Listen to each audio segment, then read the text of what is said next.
Hello everyone, welcome back to some Sonic Shuffle, just some bonus stuff, and this video might not be as long as any of the other videos of this series because it's going to be real cut and dry about what's available after you complete the main game, or even before you, or if you even don't want to do the story mode, some stuff you can unlock and participate in. Now, a few clips that are going up here are going to be of some extra events that happen when you're playing versus mode against other people. In story mode, you're always the first person to go. You'll always get dibs on what happens outside of victory results.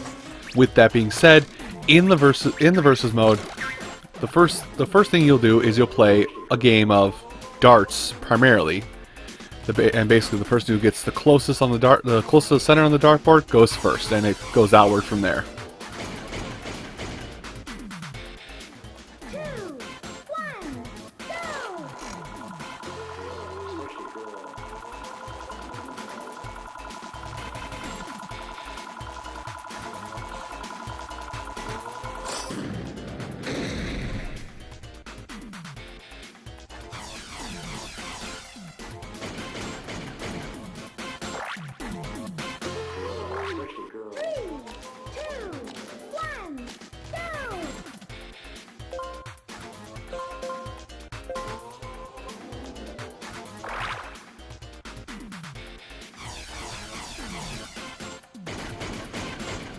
That's mostly that turn order.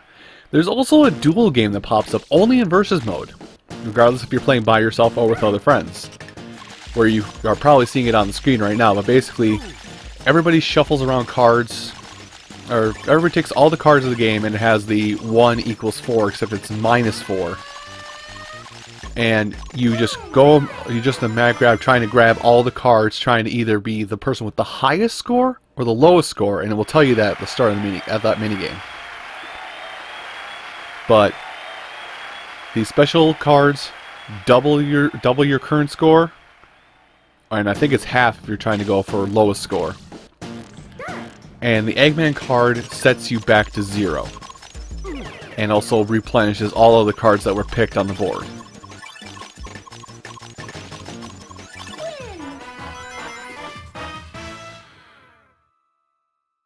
There are some unlockable characters in the game. In the game, you have the ability to unlock 4 additional characters to play as, making the total roster 8, which is actually kind of awesome. Now keep in mind, the characters they had to choose for this are based off of Sonic Adventure and earlier, but well, 100% from Sonic Adventure, because that was the only other Sega or Sonic Dreamcast game at the time this game was released. So, just going in order, for how you do this is, in the rec room, or the Sonic room, there is a photo album on the table, which I have neglected to show you at this point.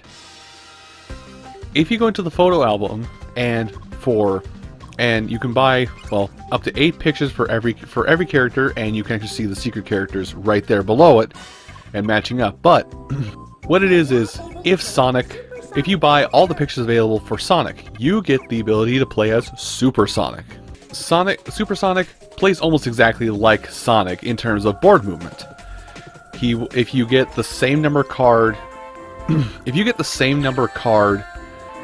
again, you move double the spaces that are on that card. So you pick a 3, you pick a 3 again, you move 6. The catch is that if you pick 3 a third time, you get 6. If you pick 3 a fourth time, you get 6. So basically you have an exponential move ability with Super Sonic. And in battle, if he uses the special card in battle, he will actually spin a card that goes through 4 through 6, meaning that in the end result, Super Sonic has a weaker attack than Sonic can achieve of 7, but he'll basically never lose to any random event monsters out in the field.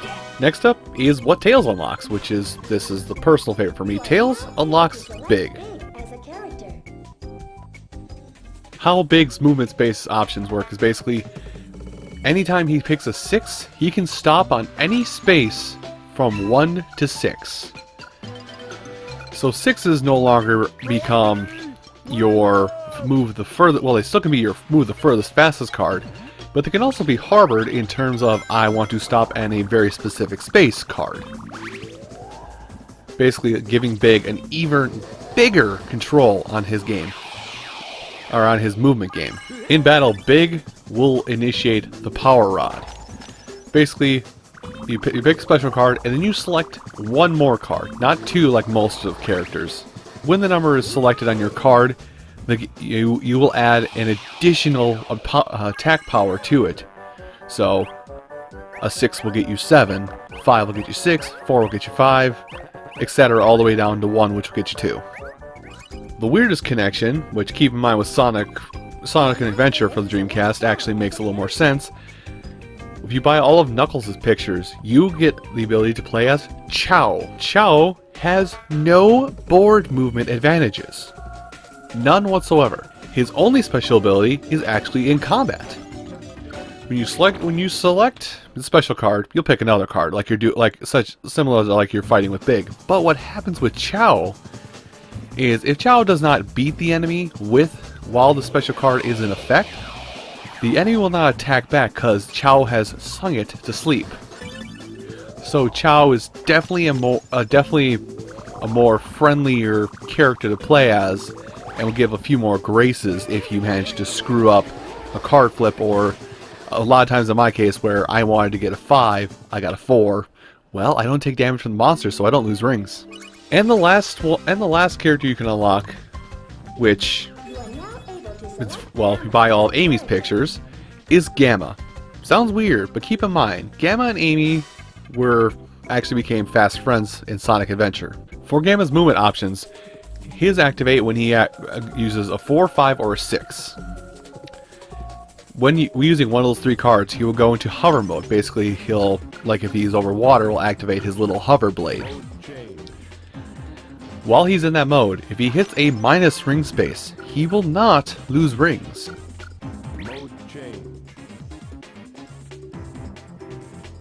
As for his combat, Gamma will basically boom chicka boom. He'll shoot people.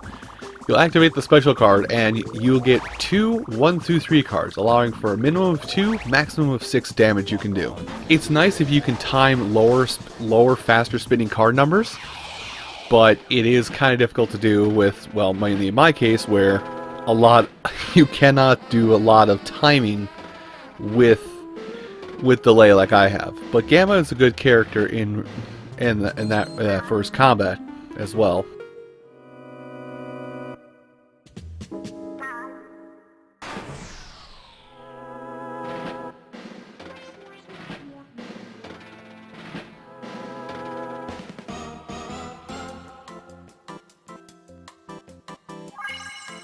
Now, there are a few other things you can unlock, and you may have noticed in the rec room. If you are able to win a versus match with a character, you will unlock a doll for them in the rec room. Simple as that. It's just a little doll, sits on the shelf, doesn't do anything. Before the game is finished, if you go into the photo album and select another, buy the first picture and you will unlock the toy box. If you play through the game and finish the story mode, you'll unlock the toy box by default. What the toy box does is it allows you to play any mini games you have previously participated throughout your time playing the game.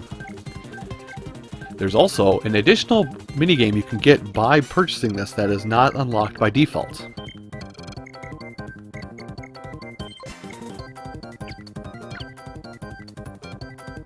Also, for beating the game, the story mode I should say, you will get a laptop. The main options in this are basically just to change how the cards are displayed. I'm guessing switching between the normal style where, you know, for those that don't have 4 VMUs and basically can't all have a card hidden on their hand, it basically will pop up your hand when it becomes that character's turn. And you can also change the board space events instead of being the board space pictures from being what they normally are to their Japanese counterparts. Now, there are 2 neat little Easter eggs that's a nod to Nights into Dreams hidden within this game. I attempted to show it off in the game, but it didn't work. So, how this particular Easter egg works is when you play the game, when your system clock is set to December 24th, New Year's Eve. Instead of Lumina, you will have Nights there as your guide character. In a similar vein, if you set your system clock to April Fool's Day, it'll be Riala instead of Lumina. But with that being said, that's it for Sonic Shuffle. It's cut, dry, done. It was kind of a big undertaking in the fact that I'm not used to playing party games for the channel and in this style. I did have a lot of fun bringing forth the project and getting the videos out there initially, because the fact that not a lot of people talk about this game, at least not in a good light. Like most people, when Sonic Shuffle comes up, it's usually, oh my god, it's the worst game ever, never talk of this game. But I still hold some fond memories of it. It's not the worst game. It's not a good game, but it's not like the worst game you could ever play. Is it worth, if you have a Dreamcast, finding an old copy of Sonic Shuffle, or if you don't have a Dreamcast, buying the whole ensemble? Well, buying the whole ensemble, not really. Unless you are die-hard collector or Sonic fan, I'm going to say no. There's many other party games that do things a lot better than Sonic Shuffle did. I mean, obviously Mario Party, I will say Dokapon handles Super RNG way better than Sonic Shuffle did. There's a lot of games that handle Party better than Sonic Shuffle. Do you already have a Dreamcast and are interested? I would say give it a go if you're interested. Because most of the time, this game won't be any more expensive than, I'm going to say, $20. In fact, let me look at my copy quick, because I did buy my copy used. Oh no, I tore a sticker off. I believe my copy I bought was like $14, $15. So, weigh your options if you're going to get it, and try it out for yourself. I still had fun with this. Thank you all so much for joining me in this project. Like I said before in the finale, if you want to see me somehow gather up 3 other people to sit down and play this game, I would definitely give that a shot. You guys just let me know if it's something you're interested in seeing pop up on the channel randomly. If not, well then this is the last thing of Sonic Shuffle you'll see. Thank you all so much for watching. And I shall see you in the next project, whatever that might be. Thanks for watching, everyone.